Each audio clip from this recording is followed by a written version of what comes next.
Dear student, मैं हूं सागर। आप लोग आपके अपने इस यूट्यूब चैनल ICDS क्लास पे स्वागत है। और आज के वीडियो में हम लोग पढ़ेंगे प्रश्नावली 9.5 का पार्ट 6। ठीक है, इससे पहले हम लोगों ने पढ़ा है part 1, part 2, part 3, part 4, part 5। तो अगर आपने इन वीडियो को देखा है तो ठीक है, लेकिन नहीं देखा है तो हमारे प्लेलिस्ट पे जा सकते हो। वहां पर अवकल समीकरण क्लास 12 के नाम से एक प्लेलिस्ट है, वहां पर उसके सारे वीडियो क्रम से अवेलेबल, आप वहां से उसकी पढ़ाई कर सकते हो। तो आइए चलते हैं, आज की वीडियो में हम लोग बात करते हैं क्वेश्चन नंबर 14 की, 15 की और क्वेश्चन नंबर 16 की, 13 के, हाँ 14, 15, 16 और 17। तो ये चलते फटाफट देख करके इस प्रश्नावली को खत्म करते हैं। इसके बाद फिर पढ़ेंगे हम लोग प्रश्नावली 9.6। तो आइए पहले देख लेते हैं क्वेश्चन नंबर 13। तो देखिए ये है क्वेश्चन नंबर 13। इतना दिया हुआ है, कह रहा है y बराबर 0 है, x बराबर 1 है। तो इसको सॉल्व करने के लिए सबसे पहले देखो यहाँ पर y अपान x है, तो यहाँ भी y अपान x है। तो हमारे पास प्रतिबंध हो गया कि इसको dy अपान dx के रूप में ही लिखना है। तो ऑलरेडी पहले से वो लिखा हुआ है dy अपान dx के रूप में। तो देखो लिखेंगे dy अपान dx के रूप में, तो ये हो जाएगा dy अपान dx। सबको भेज देंगे उधर, तो सब जाएंगे उधर, तो ये हो जाएगा प्लस, उधर जाएगा तो हो जाएगा प्लस y बटा x, और प्लस ये हो जाएगा कोसेक y बटा x। ये y बटा x के रूप में लिखा है, जितना y है उतना ही x है। इसका मतलब सारा y बिजी है x के साथ, कोई y ऐसा नहीं है जो एक्स्ट्रा बच रहा है। अगर कोई y एक्स्ट्रा बचता तो कहते ये समघातीय नहीं है, पर सारे y जितने y उतने x, y बटा x के रूप में सब है। कोई y ऐसा नहीं है जिसके नीचे x ना हो, तो सारे y एक साथ बिजी है, मतलब ये समघातीय है। तो यहाँ पे आप कह सकते हो होता दिया गया अवकल समीकरण समघातीय है। तो यहाँ क्या होता है, y बटा x को मान लेते हैं बराबर v। तो माना y बटा x बराबर v, तो y बराबर क्या हो जाएगा vx। यहाँ पे dx है, यानी x के सापेक्ष अवकलन किया गया है, तो इसको भी x के सापेक्ष अवकलन करोगे तो ये हो जाएगा d अपान dx, और ये हो जाएगा y। यहाँ पे v dv, इसका तो एक हो जाएगा x dv अपान dx। ये है समीकरण नंबर 2, ये है समीकरण नंबर 1। समीकरण नंबर 2 की वैल्यू रखना है समीकरण नंबर 1 में। तो यहाँ पे आप लिख सकते हो समीकरण 2 का मान 1 में रखने पर। तो मैं रखता हूं डायरेक्ट, इसकी वैल्यू ये है v प्लस एक्स dv अपान dx बराबर y बटा x की वैल्यू क्या है, तो y बटा x की वैल्यू यहां से निकालोगे तो ये हो जाएगा v प्लस कोसेक y बटा x की वैल्यू क्या हो जाएगा v। इस b से ये v कट जाएगा। फिर देखो ये है dv के नीचे इस कोसेक v को ले आओ तो ये हो जाएगा 1 अपान कोसेक v। ठीक है, और ये dx उधर जाएगा तो ये हो जाएगा dx, और x इसके नीचे जाएगा तो ये हो जाएगा 1 अपान x। इसके बाद कर सकते हो समाकलन। समाकलन करोगे तो ये है कोसेक, ऊपर जाएगा तो ये हो जाएगा साइन v, और ये हो जाएगा dv, और ये इंटीग्रेशन 1 अपान x, और ये हो जाएगा dx। चलो इसके बाद आगे देखते हैं। देखो साइन v का अगर समाकलन करते हो तो साइन v का समाकलन क्या होता है, माइनस कॉस b होता है। तो यहां पर क्या हो जाएगा माइनस कॉस v बराबर, देखो यहाँ पे 1 अपान x है, और 1 अपान x का जब समाकलन करोगे तो ये हो जाएगा log x, और कॉन्स्टेंट c जोड़ सकते हो, माइनस कॉस b की वैल्यू क्या है y बटा x रख दोगे, ये है log x और प्लस c, जिसकी जो वैल्यू है उठा के यहाँ पे रख दो। तो रखोगे तो ये देखो माइनस कॉस y की वैल्यू 0 है बटा x, तो यहाँ पे 0 हो जाएगा, और ये है log x की वैल्यू क्या है 1, और ये प्लस c, कॉस 0 की वैल्यू 1 हो जाएगी, यहाँ पे माइनस है तो ये हो जाएगा माइनस 1। ये है log 1, तो log 1 के स्थान पे लिख सकते हो e की पावर 0, ये 0 यहाँ पे आ जाएगा, या किसी के पावर 0 कर सकते हो। वैसे हम लोग जानते हैं भी ये log 1 की वैल्यू 0 होती है, तो बराबर यहाँ पे 0 हो जाएगा, ये हो गया c। अब इस c की वैल्यू उठा के इसी में रख दोगे, इसको समीकरण 3 मान लोगे, कहोगे c का मान समीकरण नंबर 3 में रखने पर, तो जब रखोगे तो c के साथ में माइनस 1 हो जाएगा, तो ये हो जाएगा माइनस 1 से, यहाँ पे 3 समीकरण यहाँ है, तो यहाँ पे रखोगे तो ये हो जाएगा माइनस 1। ठीक है, इसको थोड़ा सा और हल कर सकते हो। देखो ये है माइनस कॉट y बटा x बराबर log 1 के स्थान पे हो जाएगा log e, क्योंकि log a का मान 1 होता है, यहाँ भी e है, e यहाँ भी है, log a बटा log b का फार्मूला बन गया log a minus log b का, तो log x बटा क्या हो जाएगा e। और ये हो गया जो क्वेश्चन नंबर 14 था उसका आंसर। ठीक है, तो इस तरह हम लोगों ने क्वेश्चन 14 था उसको हम लोग अच्छे तरीके से देख लिए हैं। और अब चलते हैं क्वेश्चन नंबर 15 की ओर। तो आइए देख लेते हैं फटाफट क्वेश्चन नंबर 15। तो आइए देख लेते हैं क्वेश्चन नंबर 15।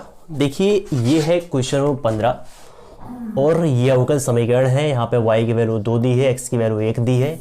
हमको निकालना विशिष्ट हल। तो पहले क्या करेंगे, देखो dy/dx पे लिखा है तो उसे रहने देते हैं, या चाहो तो आप dx/dy के रूप में भी लिख सकते हो, कोई दिक्कत नहीं। तो इस पूरे को भेज देते हैं वहां पे। तो ये पूरा उधर जाएगा तो ये हो जाएगा -2x², ये हो जाएगा dy/dx बराबर, ये पूरा जाएगा उधर तो ये उधर जाएगा, प्लस में है तो उधर जाएगा -2xy हो जाएगा, ये प्लस में उधर जाएगा, ये हो जाएगा -y²। यहाँ माइनस माइनस कॉमन लेके यहाँ पे माइनस इसको काट दोगे तो ये हो जाएगा प्लस। ठीक है, इसके बाद क्या करना है, dy/dx, ये सारे 2x नीचे जाएंगे तो ये हो जाएगा 2xy बटा y² बटा ये क्या है 2x²। फिर देखो यहाँ पे dy/dx है तो y/x है तो इसको लिखेंगे y/x के रूप में, और y/x के रूप में लिखने के लिए देखो नीचे x है तो x को कॉमन लेंगे। कितना x कॉमन लेते हैं, तो उतना x कॉमन लेते हैं जितना उसका अधिकतम घात होता है। जैसे ऊपर देखो x का अधिकतम घात कितना है, 1 है, तो x की पावर 1 कॉमन ले लेंगे। पर यहाँ कॉमन लेने कोई मतलब नहीं है, चाहो तो आप ले भी सकते हो, लेकिन इसको चाहो तो एक बार इसके नीचे डाल सकते हो, एक बार इसके नीचे डाल सकते हो। तो एक बार डालेंगे इसके नीचे 2xy बटा 2x², बीच में प्लस है, प्लस कर दो, ये हो जाएगा y² बटा ये नीचे क्या है 2x²। और इसके बाद 2 से 2 कटेगा, x से x कटेगा, ये हो जाएगा y/x और प्लस 1/2 और ये हो जाएगा y/x का होल स्क्वायर। देखो यहां पे जितने y है उतने x है, मतलब सारे y x के साथ बिजी है। ऐसा कोई y नहीं है जो एक्स्ट्रा है। अगर कोई y एक्स्ट्रा होता तो कहते क्या कि ये समघातीय नहीं है, लेकिन सारे y बिजी है, कोई y ऐसा नहीं जो एक्स्ट्रा है, तो कह सकते हो कि ये समघातीय है। तो समघातीय तो क्या करेंगे, इसको y/x के रूप में लिखे हैं तो मानेंगे y/x बराबर b। तो यहां से हो जाएगा माना y/x बराबर b, तो y बराबर क्या हो जाएगा bx। अवकलन कर दोगे x के सापेक्ष, क्योंकि यहां पर dx है तो dy/dx। पहले को पकड़ो दूसरे का अवकलन करोगे 1 आएगा, दूसरे को पकड़ो पहले का अवकलन करोगे तो db/ क्या आएगा dx आएगा। इसको समीकरण नंबर 2 मानो, इसको समीकरण नंबर 1 मानो, और कह सकते हो जो समीकरण नंबर 2 है उसका मान समीकरण नंबर 1 में रखने पर। तो चलो रखवाओ, इसकी dy/dx की वैल्यू ये पूरा है तो यहां पे हो जाएगा b प्लस ये हो जाएगा x dv और बटा dx बराबर ये पूरा क्या है y/x की वैल्यू क्या है v, तो यहां पे हो जाएगा v प्लस 1/2। y/x की वैल्यू v है तो रखोगे तो ये हो जाएगा v², तो यहां पे हो जाएगा v²। इसके बाद क्या करोगे, इस b से इस v को काट सकते हो, फिर क्या कर सकते हो dx को यहां से उधर भेज सकते हो, dx इधर हो जाएगा, dv की तरफ b को ले आओ तो ये dv है तो b इधर आएगा तो हो जाएगा 1/v²। अरे 2 भी है ना, अरे 2 को ही रहने दो, क्योंकि मैंने पहले ही बताया कि जब भी संख्या रहेगा और माइनस रहेगा तो उसको उधर ही रहने देते, इधर नहीं लेके आते। इधर लाने से क्या होता है, क्वेश्चन टफ हो जाता है। तो वहीं पे रहने दो, तो वहीं पे रहेगा। x को भेज दो उधर तो x उधर जाएगा तो 1/ क्या हो जाएगा 2x और ये हो जाएगा dx। फिर करेंगे समाकलन तो ये v² ऊपर जाएगा तो ये हो जाएगा v-2। तो समाकलन करेंगे तो ये हो गया x की पावर n का फार्मूला। तो समाकलन क्या होता है x n+1 बटा n+1, आपको अच्छी तरीके से मालूम है। तो ये हो जाएगा v, इसमें एक जोड़ेंगे तो ये हो जाएगा -1 और -1 नीचे उतार देंगे बराबर 1/2। तो कांस्टेंट बाहर निकाल देंगे, 1/x का समाकलन करेंगे ये हो जाएगा log x और कांस्टेंट c जोड़ देंगे। इसके बाद b नीचे आएगा तो 1/ क्या हो जाएगा b, और नीचे माइनस है तो 1/-b बराबर क्या 1/2 log x और ये प्लस क्या है c। b की वैल्यू क्या है y/x है तो यहां पे y/x रखेंगे तो y नीचे हो जाएगा, x कहां जाएगा, x चला जाएगा ऊपर। ठीक है, इसके बाद देखो y की वैल्यू क्या है, जो भी वैल्यू उठा के इसमें रख दो। तो रखोगे तो मैं डायरेक्ट रखता हूं, देखो x की वैल्यू क्या है 2, x की वैल्यू 1 है तो यहां पर 1 हो जाएगा, और y की वैल्यू 2 है तो यहां पर 2 हो जाएगा बराबर 1/2 log x। x की वैल्यू 1 है और प्लस c, और मैंने आपको पहले बताया log 1 की वैल्यू 0 होती है, तो 1/2 और ये पूरा 0 हो जाएगा बराबर c के स्थान पे 1/2 हो जाएगा। तो कह सकते हो c का मान, इसको समीकरण नंबर 3 मान सकते हो, और c का मान समीकरण नंबर 3 में रखने पर क्या है वैल्यू 1/2, तो यहां पे रखोगे 1/2। ठीक है, ये हो गया माइनस x/y, और यहां 2 यहां भी है 2 यहां भी है, तो एलसीएम ले लोगे बटा 2 हो जाएगा, 2 को यहां पे तो 2 यहां आ जाएगा, और बराबर ये हो जाएगा log x और प्लस 1। इसको चाहो तो आप उधर भेज सकते हो। ठीक है, तो इस तरह ये था क्वेश्चन नंबर 15 का आंसर। ये है विशिष्ट हल। देख लो आंसर सही है ना, ये कहीं मिस्टेक हुआ है